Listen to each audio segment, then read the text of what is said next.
மணப்பாறை அருகே தாழ்த்தப்பட்ட சமூகத்தில் பிறந்த பள்ளி ஆசிரியர் ஒருவர் தேவாரம் திருவாசகம் பாடுவதில் புகழ்பெற்று விளங்குகிறார்.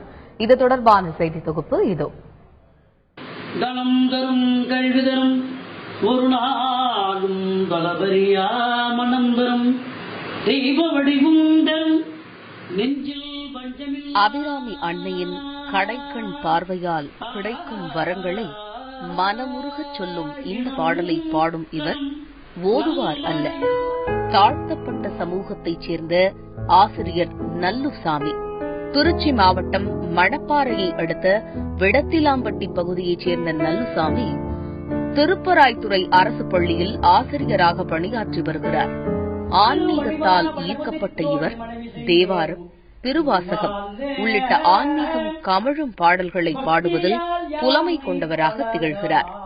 இப்பொழுது அரசு பணி பெற்று விட்டாலும் கூட அரசு பணியும் சிறப்பாக செய்து வருகிறேன், எல்லாம் வல்ல இறைவனுடைய அருளால்.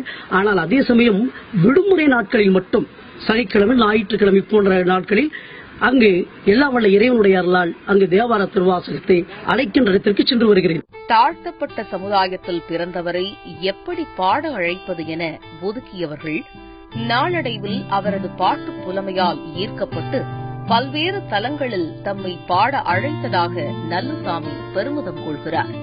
அது மட்டுமின்றி ஆன்மீகம் தொடர்பாக எண்ணற்ற புத்தகங்களை வெளியிட்டு அவற்றின் மூலம் தனக்கென ஒரு தனி இடத்தை தக்க வைத்துள்ளார் ஆசிரியர் நல்லுசாமி. மதுரை காத்த மன்னன் என்று இறைவனுடைய அருளை பற்றி எழுத எனக்கு வாய்ப்பு கிடைத்தது. அந்த நூலை மதுரை ஆதீனம் அவர்கள் வெளியிட்டார்கள். அந்த மதுரை ஆதீனம் ஐயா அவர்கள் வெளியிட்ட பொழுதுதான் ஒரு தாழ்த்தப்பட்ட குடும்பத்தில் பிறந்தவன் அவனும் ஒரு கவிஞனாகலாம், அவனும் ஒரு எழுத்தாளனாகலாம், அவனிடம் இறைவன் ஏழையிடத்திலும் இறைவன் இருப்பான் என்கின்ற ஒரு நிலைப்பாடு எனக்கு வந்தது.